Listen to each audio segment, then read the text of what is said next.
Está bem. E vamos falar sobre a Cristologia.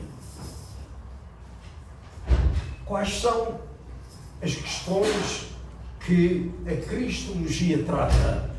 As questões inerentes ao objetivo da Cristologia incluem Santíssima Trindade,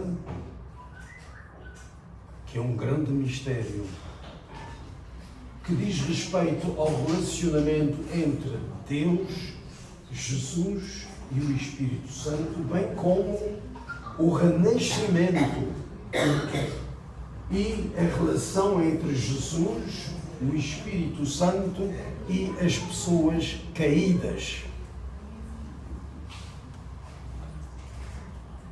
A doutrina da Trindade.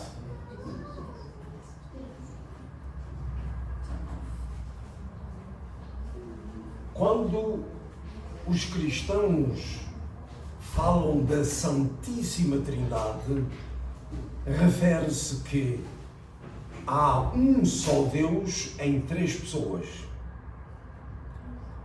Deus Pai, Deus Filho e Deus Espírito Santo.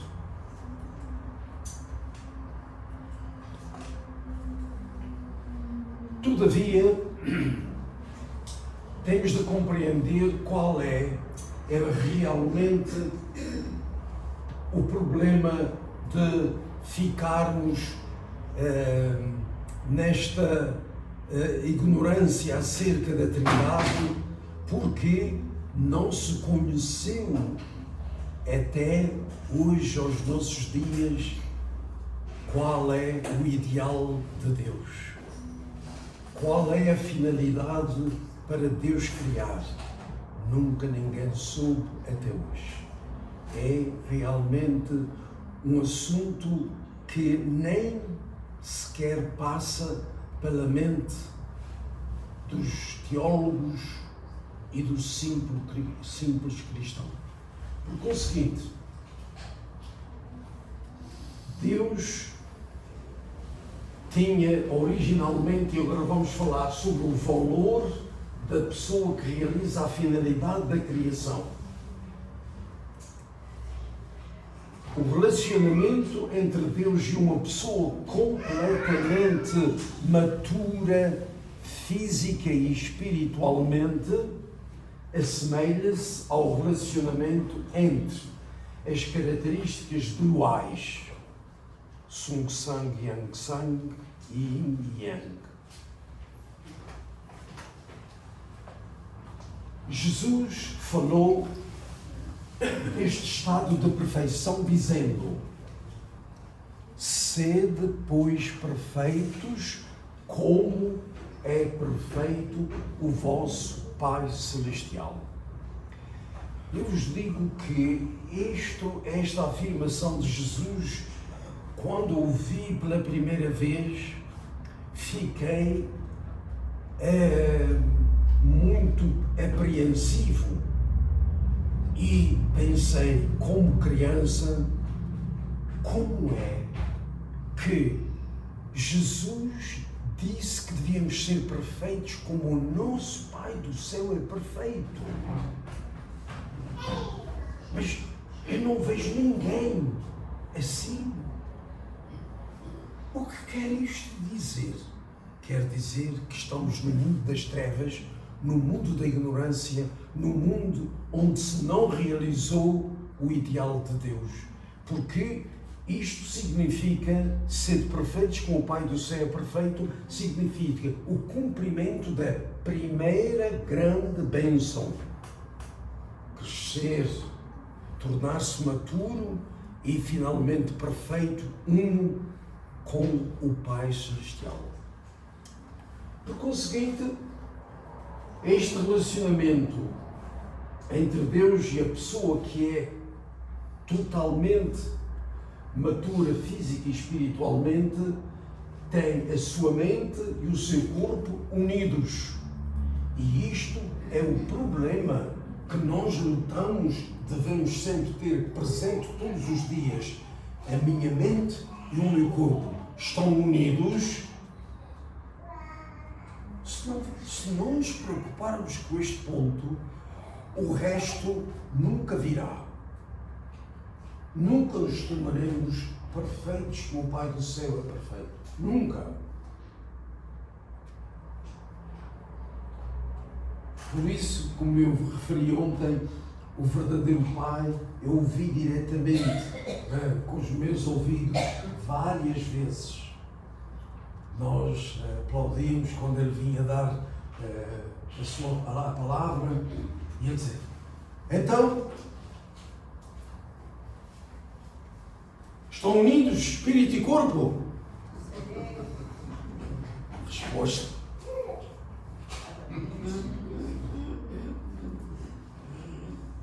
e eu perguntava: o que é que o verdadeiro Pai deve pensar de nós? Ele está a ensinar todos os dias que devemos ter a nossa mente e o nosso corpo unidos, e ele está a olhar para nós e dizer: olha que gente que me está a seguir. Olha que gente esta. Eles estão a ensinar e eles dizem sim, mas não fazem nada. Isto é um ponto muito importante. Isto é o ponto de começo. Se não fizermos isto, fica tudo por fazer. E então queremos fazer um bocadinho aqui, outro bocadinho ali, outro bocadinho acolá, mas não dá, não resulta. Nunca nada chega ao fim. Por isso, todos os dias temos de lembrar-nos: a minha mente e o meu corpo estão unidos. É o meu corpo que manda, ou é a minha mente, o meu espírito que manda? Quem? Começamos logo de manhã, não é? Logo de manhã a gente vê logo. Estamos deitadinhos tão bem a dormir e o corpo diz assim: dorme mais um bocadinho. Dorme mais um bocadinho, não é muito tempo, mais 5 minutos. É só mais 5 minutos.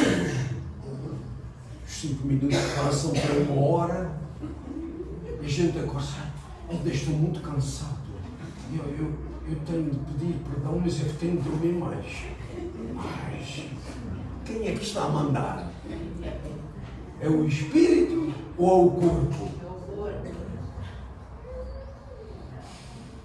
Não tenho resposta, mas subentende-se. É o espírito ou é o corpo? É o corpo que está a mandar. Então a gente começa o nosso dia logo de manhã com o corpo a mandar a mente. Não pode ser. Está errado.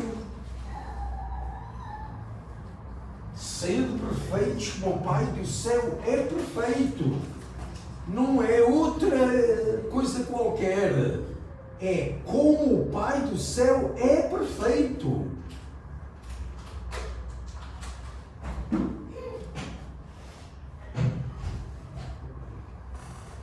Quando penso verdadeiramente nos verdadeiros pais, o verdadeiro Pai é verdadeiro Pai. Quantas horas dormiam por dia? 7 horas, pelo menos, não era? Não. Máximo 3. Não era. Então. 2, 3. Quantas? 2, 3. Hã? 2, 3. 2, 3 horas. 3 horas. Máximo. 3 horas. Mas eles são 4. Eu acho que ao fim de uma semana eu caía para o lado.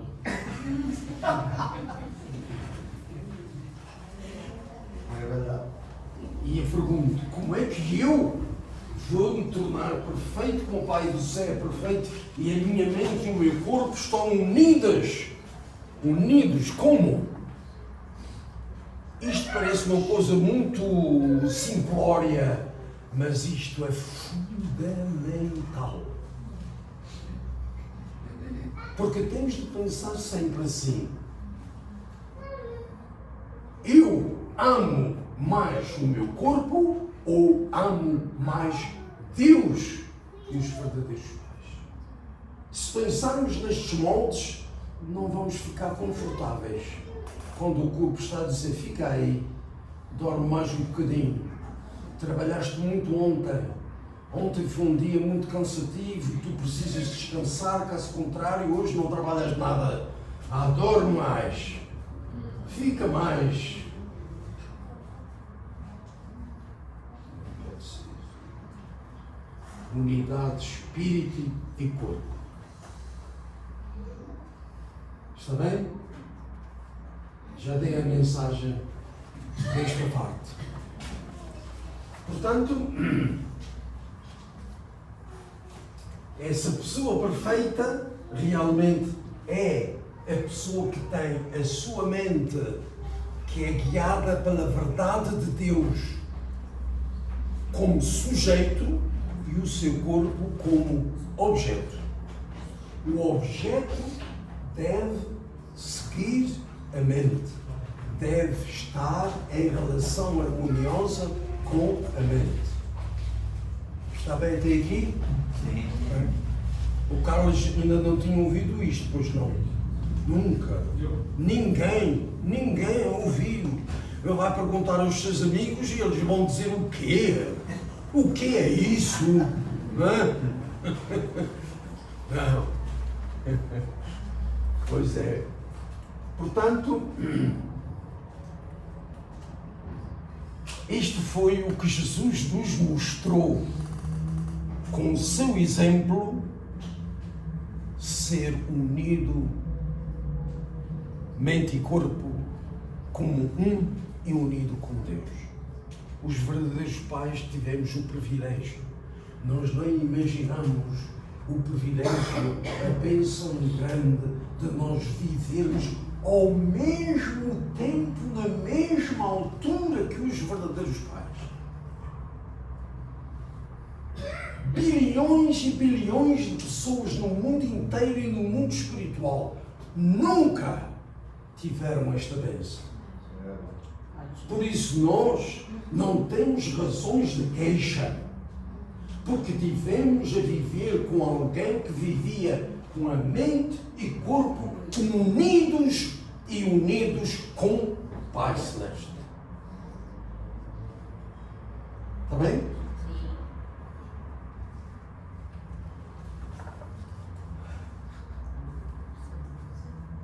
Portanto, a pessoa que realiza a primeira bênção, que é a unidade com Deus na base de 4 posições, centrada em Deus, mente, corpo, e torna-se uma pessoa perfeita.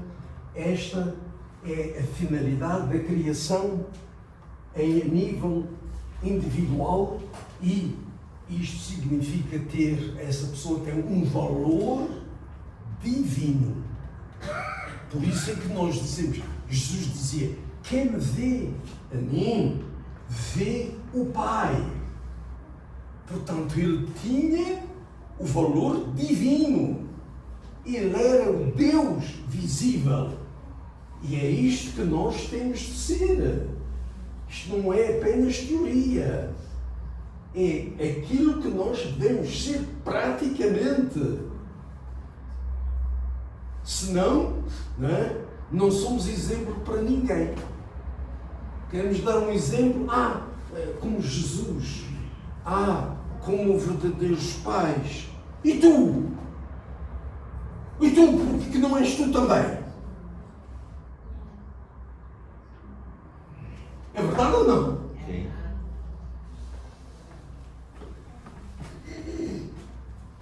Portanto, a pessoa perfeita, ela tem, primeiro, valor divino. É como Deus. É a imagem visível de Deus. Consideremos o valor de um ser humano da perspectiva da finalidade da criação. Cada pessoa é um parceiro objeto substancial de Deus, parceiro substancial de Deus, porque Deus criou-nos porque quer, precisa de nós para ser feliz. Está bem? Por isso, cada pessoa é um parceiro objeto substancial de Deus que mantém um aspecto distinto das características duais de Deus. A luz divina.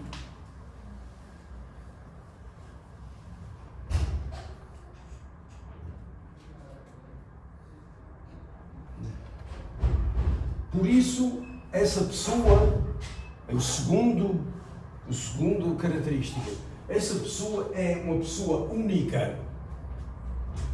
Já imaginei muitas vezes, eu penso tanto, que cada um de nós é único.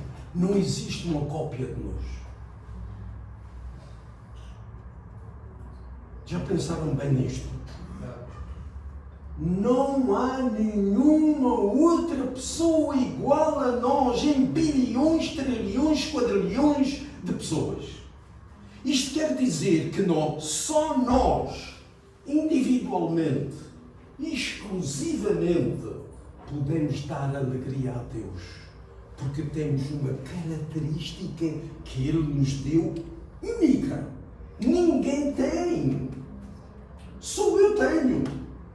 Cada um pode dizer, eu tenho uma característica única. Por isso, cada um é único. Não há duplicado. Podemos ir à procura dos bilhões de pessoas que já nasceram e estão no mundo espiritual e os bilhões de pessoas que virão depois, e não há nenhuma pessoa igual à Conceição. Ela é única. Não há mais ninguém. Já pensaste bem nisto? Isto é a característica que Deus nos deu de sermos únicos. Não há mais nenhum. Não há mais ninguém igual. Isto é formidável. Não acha?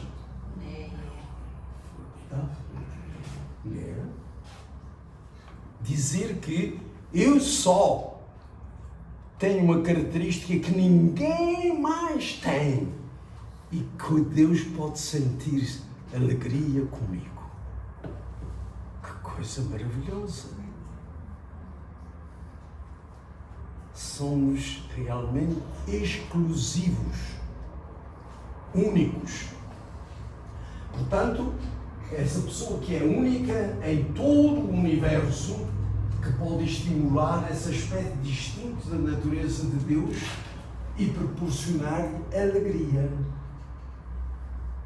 Podemos ter a certeza absoluta que unicamente eu tenho uma característica que posso realmente fazer Deus feliz. Sem mim, eu posso dizer, podemos todos dizer, sem mim, Deus não pode ser feliz, porque não encontra o reflexo da sua característica que Ele me deu. Por isso dizer, as pessoas que não dão grande valor, eu não presto para nada, eu não sou, não tenho nada de especial, eu não... Sabe o que é que estão a fazer? Uma ofensa a Deus. Deus fica muito triste a ouvir uma coisa dessas.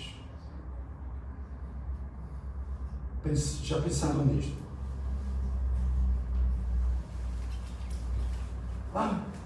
Os outros têm tantas dotes, tantas coisas boas, eu não tenho nada. Está choramingão, está a chorar porque não tem nada. Está cheio de coisas e não diz que não tem nada. Tem uma coisa que os outros todos no mundo inteiro não têm. É a característica única que Deus nos deu. Está bem? Por isso, temos de ter o sentimento de gratidão e sentir ao mesmo tempo a responsabilidade. Só eu, posso fazer Deus feliz. Porquê? Porque eu sou único. Mesmo que todo mundo ame Deus, e Deus ama todo mundo, se eu estiver excluído, Deus não tem plena alegria e felicidade. Não. Compreendem isto? Hã? Já tinham pensado nisto, não? Pensaram nisso? Sim. Hã? Já? Não com esta profundidade. Não em profundidade, só superficialmente, não é? Portanto, característica única, Carlos, só tu podes dar alegria a Deus com a tua única e exclusiva característica que Deus te deu, e mais ninguém, bilhões, trilhões de pessoas, mais ninguém. Isto é admirável, não é? Ok.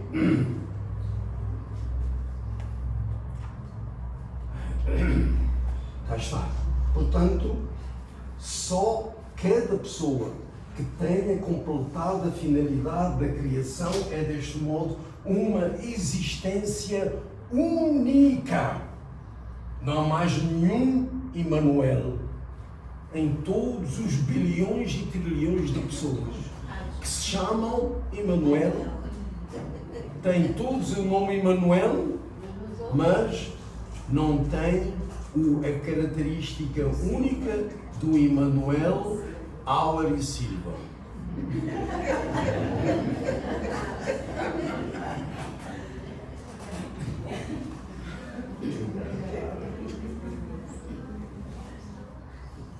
Portanto, temos razões para estarmos contentes porque não fomos feitos em série, não é? Tudo igual. Não. Não somos nada iguais. Temos uma coisa única que nos faz ser exclusivos. E é por isso que temos de estar gratos a Deus por isso. Portanto, a alegria de Deus depende exclusivamente de cada filho e filha de Deus. Está certo? Pessoa perfeita, única. Agora, consideremos o valor de um ser humano com base no seu relacionamento com o universo.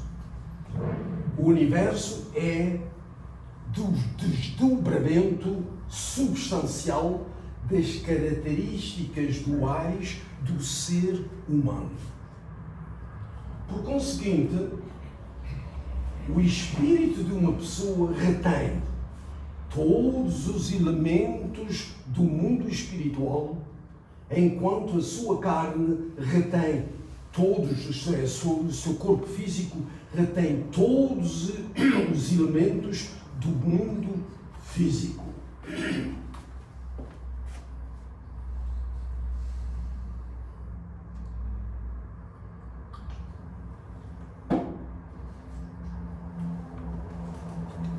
Portanto, isto vai significar que nós somos...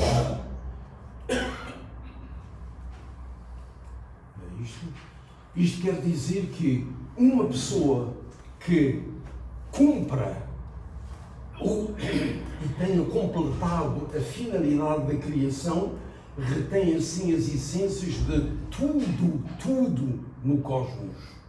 É por isso que um ser é chamado microcosmos do universo e tem por isso um valor cósmico. valor cósmico. Portanto, vimos a pessoa que cumpre o ideal da criação tem valor divino, tem valor Único. Cósmico.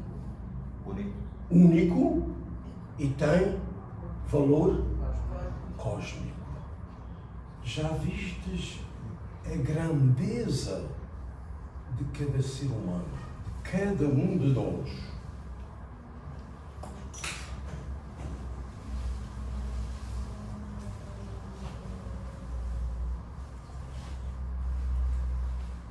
Está bem até aqui? Sim. Para isso, para termos este valor divino, único e cósmico, o que é preciso fazer? É preciso tornar-nos pessoas que cumpram a finalidade da criação.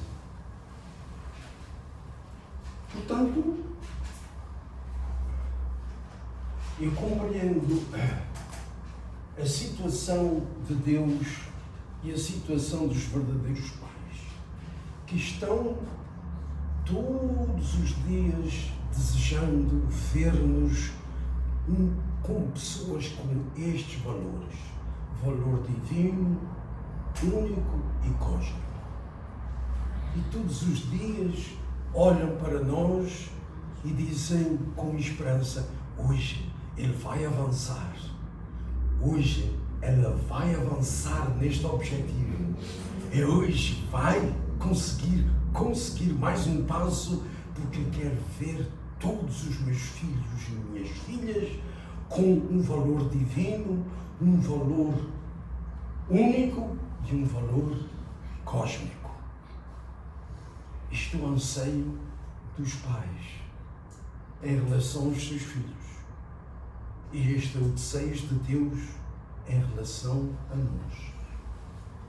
Não adiemos. A tendência do adiamento é satânica, não é divina. Está bem? Não adiemos. Todos os dias temos de pensar no ideal de Deus para a nossa criação. Porque é que Ele nos criou? Ele criou-nos porque nos ama tanto e só nós podemos dar-lhe alegria. Mais nada. Ele olha para as flores, para o universo inteiro, para a maravilha que Ele criou. Isso não é igual a um filho que reflete as características do Pai e Mãe Deus. Está certo? Portanto, nós na nossa vida não temos de ter rotina. Porque a rotina mata. Sabiam? Mata. Porque levantar, fazer toalete, comer, ir para o trabalho, depois chegar à noite, comer, dormir, e todos os dias a mesma coisa, todos os dias.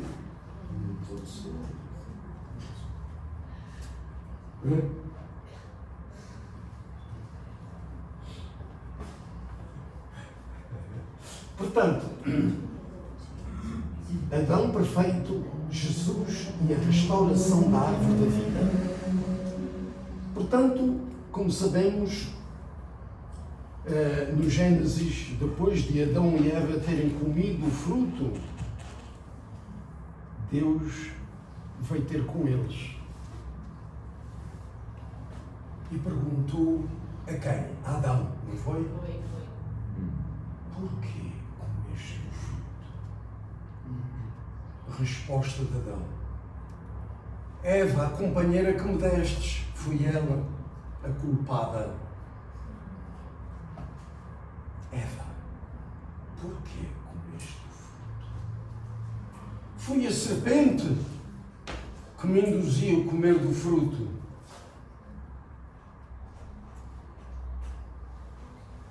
E depois Deus disse à serpente: serás maldita todos os seres, e rastejarás sobre o teu ventre sempre durante toda a tua vida. E quanto a Adão e Eva, Deus disse: cortastes relação comigo, não podeis viver comigo. E havendo lançado fora o homem, pôs querubins ao oriente do jardim do Éden e uma espada flamejante para guardar o caminho da árvore da vida. Portanto, ficou o homem impedido de conseguir realizar a árvore da vida, se tornar uma árvore da vida. Eis porque a história da providência é a história da restauração. O seu objetivo é a realização do reino do céu na terra, quando, no final da história, a árvore da vida perdida no jardim do Éden for recuperada. Ou seja, quando toda a humanidade puder tornar-se a árvore da vida, que produz bons frutos. Portanto, no Apocalipse fala, que é um livro que fala do futuro. Abençoados aqueles que lavam as suas vestes para que tenham direito à árvore da vida. Portanto, é preciso lavar as nossas vestes. E sabemos que o nosso corpo é uma veste do Espírito. Não acham? Sim. Temos de lavar este corpo, não com chuveiro, mas com a pureza, limpá-lo da impureza do pecado, para nos tornarmos árvores da vida.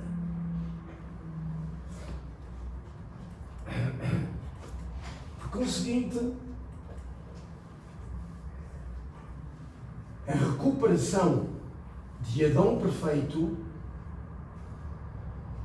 Jesus veio como segundo Adão.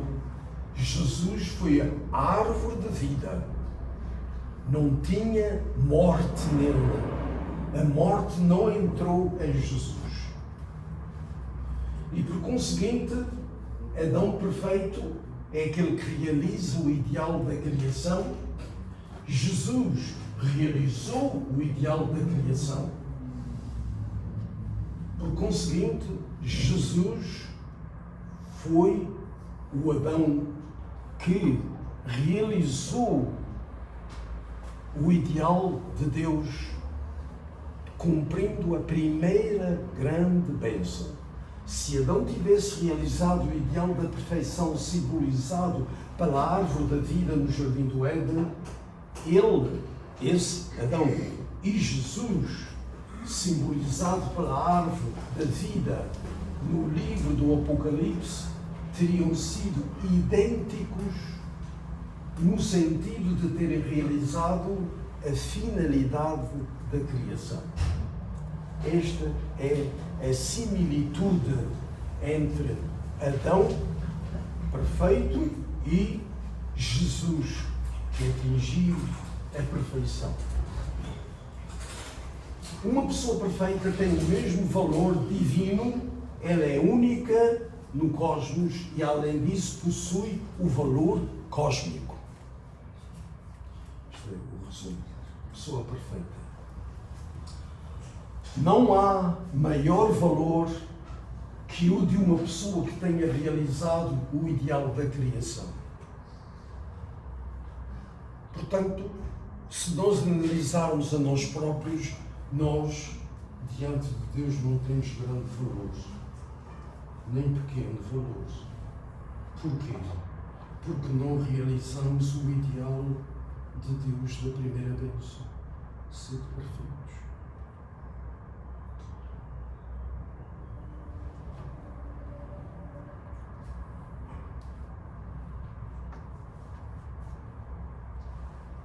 Portanto, valor de Jesus é o valor de uma pessoa que realizou o ideal da criação, que certamente atingiu o valor mais alto e imaginável. Assim, Jesus é um ser humano que realizou o ideal da criação a nível individual. Assim, na primeira carta a Timóteo, o apóstolo Paulo diz: porque há um só Deus e um só mediador entre Deus e os homens, Jesus, homem. Portanto, Jesus é um ser humano que realizou o ideal da criação a nível individual. E agora perguntemos: será Jesus o próprio Deus? Por que vem esta pergunta? Porque os cristãos, infelizmente, interpretam que Jesus é Deus.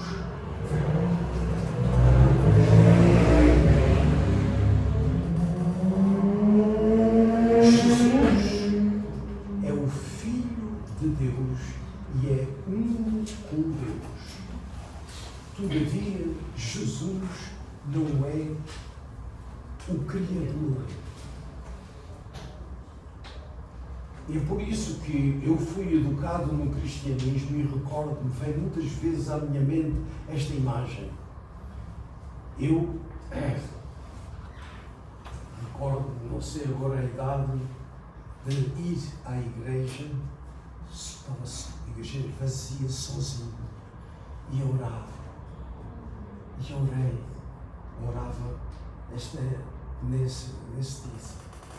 Hoje eu vou orar a quem? A Deus ou a Jesus? E ontem orei a Deus, hoje vou orar a Jesus. Quer dizer, fazia esta diferença entre Deus e Jesus porque não compreendia, não é?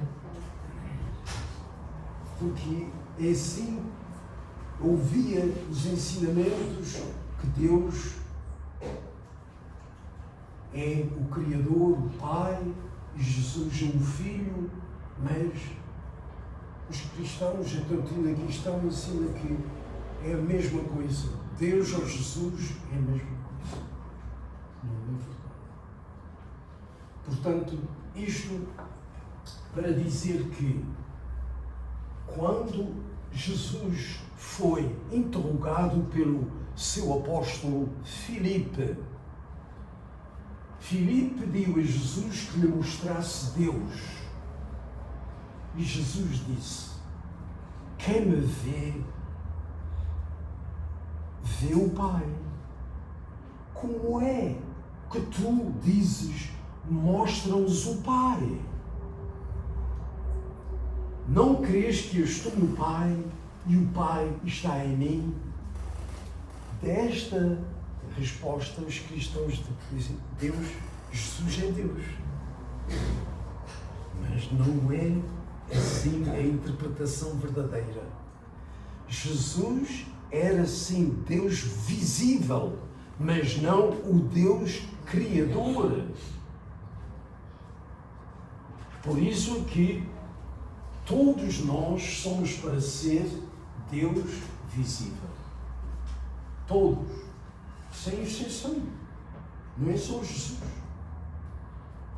Nós deveríamos ser capazes também de dizer: quem me vê a mim, vê o Pai. Eu e o Pai somos um.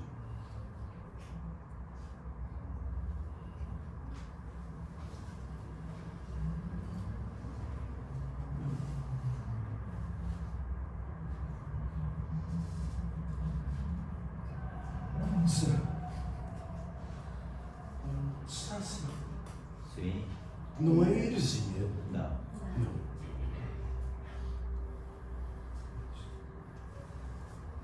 Daí que nós absolutamente teríamos um relacionamento uns com os outros, não é? Impecável. nós nunca iríamos fazer alguma coisa, ou falar, ou pensar de uma pessoa algo contrário ao que Deus é. Não teríamos nunca desejos de ver o outro mal e nós ficarmos bem. Nunca teríamos tal desejo. Porque eu vejo o outro como a imagem de Deus visível para mim. Está bem? Que diferença são. Mas isto é algo que nós temos de conseguir. Isto é o desejo e a vontade de Deus e dos verdadeiros pais. Que nós nos tornemos pessoas que refletem Deus para os outros. Portanto, quem me vê a mim vê o Pai. Visto que Jesus era uno com Deus, ele pode ser entendido como um segundo eu de Deus. Mas ele não é Deus. Um segundo eu de Deus. Pronto, esta questão foi respondida. Agora vamos falar de Jesus e as pessoas caídas. Porque Jesus veio com um valor total de uma pessoa que completou a finalidade da criação.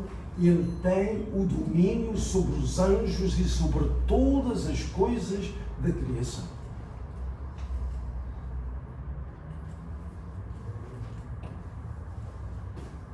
Segundo, ele não tem pecado original, não tem a invasão satânica.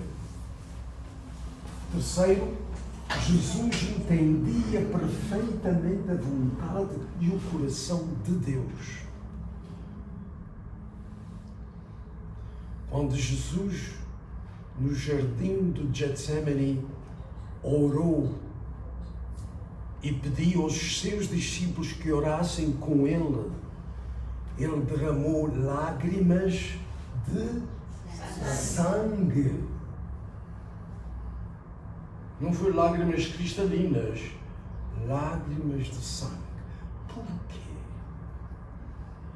Porque ele sentiu que Deus tinha esperado tanto tempo para ver realizado a sua vontade na terra. E Jesus veio para cumprir essa vontade e ele estava para morrer sem cumprir essa vontade. E estava com uma tristeza de morte. Ele chorou por sentir o coração de Deus, por sentir os seus discípulos teriam de sofrer muito, e chorou porque o seu povo teria de ser destruído. Jesus compreendia perfeitamente a vontade e o coração de Deus.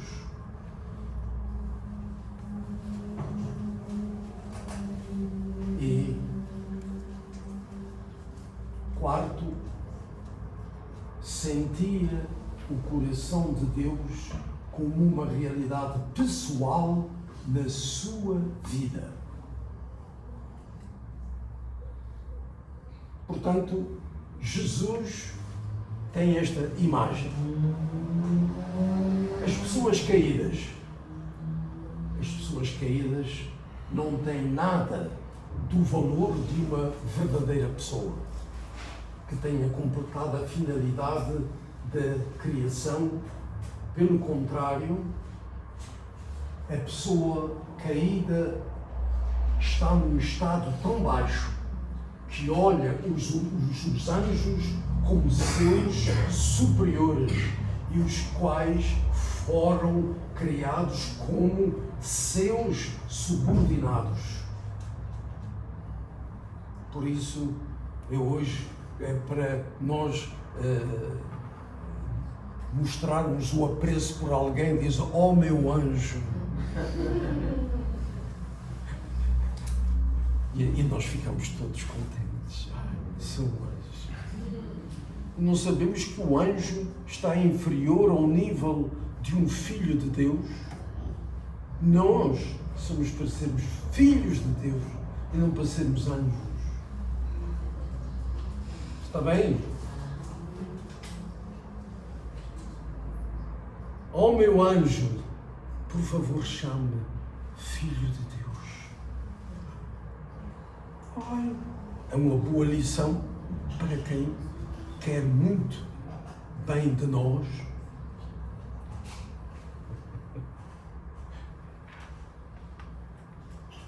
Portanto, isto é o primeiro ponto da pessoa caída.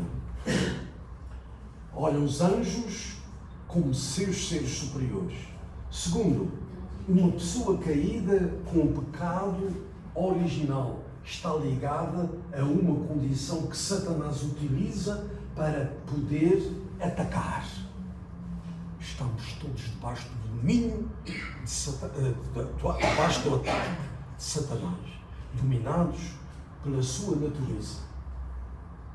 Por isso, Satanás olha para nós como seus filhos. A pessoa caída não pode entender nem sentir o coração de Deus. No máximo, ela apenas os consegue vislumbrar. Portanto, esta é a diferença que vemos entre Jesus e as pessoas caídas. Uma diferença oposta, 100%. Agora vamos falar sobre o renascimento e a Trindade. O renascimento. Jesus disse: quem não nascer de novo não pode ver o reino de Deus. Por que razão as pessoas caídas devem nascer de novo? Porque comeram do fruto. Deus disse: comeres do fruto, certamente morrerás. E por isso é um pecado original entrou em nós, nós tornamos filhos de Satanás e cortamos a nossa relação com Deus. Por causa disso, nós precisamos de renascer porque estamos mortos. O renascimento quer dizer nascer de novo. Adão e Eva caíram, tornaram-se pais de maldade, multiplicando filhos de maldade. E por isso, como filhos de Satanás, filhos de maldade, estamos mortos espiritualmente, apesar de estarmos vivos fisicamente, espiritualmente estamos mortos. Temos de renascer espiritualmente também e fisicamente, porque o corpo está habituado a não obedecer à mente. E portanto,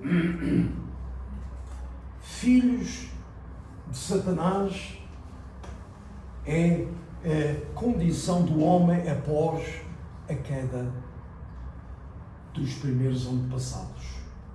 Jesus veio como verdadeiro Pai a fim de dar renascimento às pessoas caídas, transformando-as em filhos de bondade,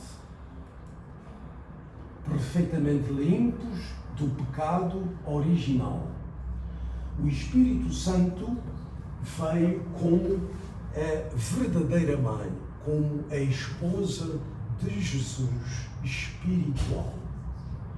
Depois que Jesus ressuscitou, esteve 40 dias na terra a fazer o quê? É evangelizar de novo os seus discípulos, ensinar-lhes E depois ele ascendeu ao céu definitivamente e não mais ficou com eles. E depois enviou o Espírito Santo quando os apóstolos estavam lá no cenáculo cheios de medo de que os judeus podiam matá-los. Eles receberam o Espírito Santo, eles receberam o renascimento do amor de Jesus e do Espírito Santo, que é um espírito feminino que trabalhou com Jesus para dar renascimento aos filhos espirituais de Jesus, os apóstolos. Isto foi o renascimento espiritual. O cristianismo só nos pode dar o renascimento espiritual. Mas a limpeza do pecado original, uma vez que foi cometida com o corpo físico, não tira esse pecado. É por isso que Jesus prometeu voltar de novo. Portanto, Jesus, o Espírito Santo e as características duais do Logos. Adão e Eva, os parceiros, objeto de Deus encarnados, em imagem, foram criados separadamente a partir das características duais do Logos.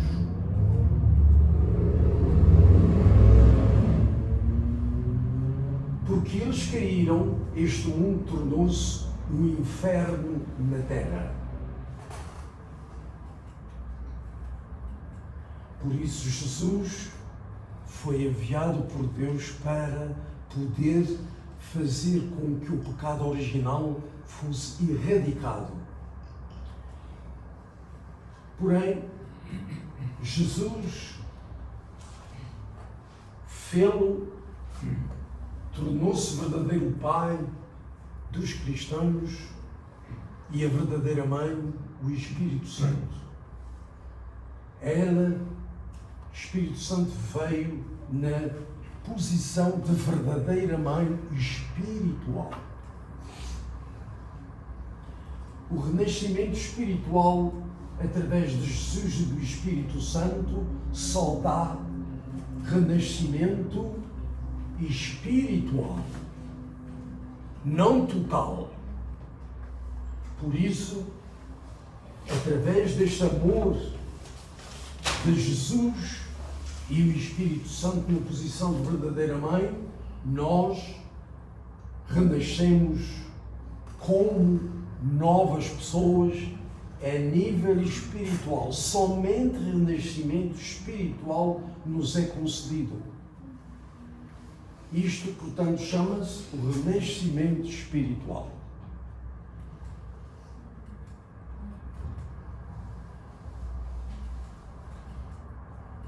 A Trindade, para cumprir a finalidade da criação, Jesus e o Espírito Santo devem realizar a fundação de 4 posições com Deus no seu centro.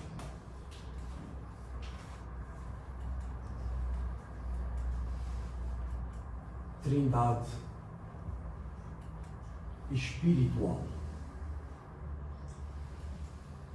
Se Adão e Eva não tivessem caído, mas tivessem formado esta trindade com Deus e se tivessem tornado os verdadeiros pais capazes de multiplicar filhos de bondade, os seus descendentes também se teriam tornado esposos de bondade com Deus no centro das suas vidas. Por isso, cada casal teria assim formado uma trindade com Deus.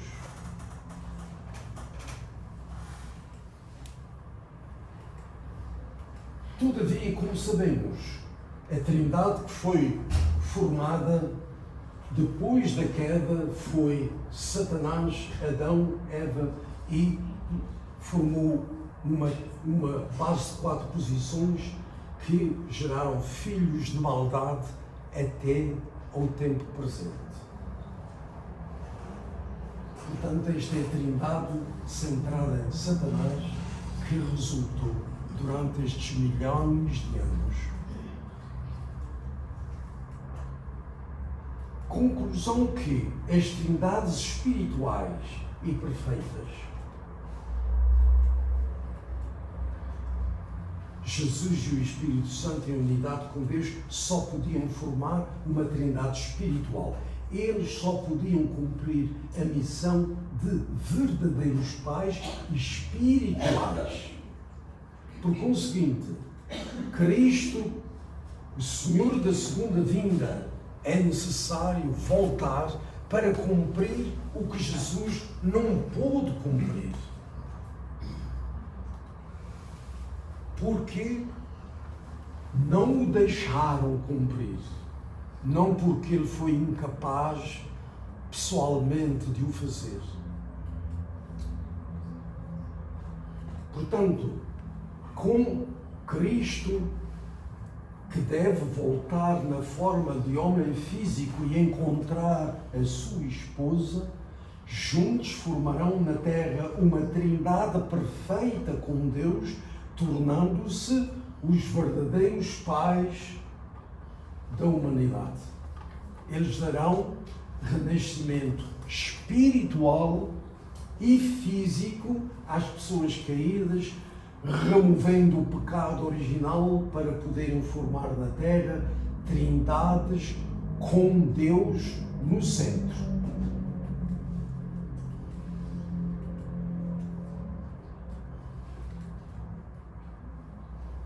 Eis o que o Senhor da segunda vinda vem fazer e é absolutamente necessário.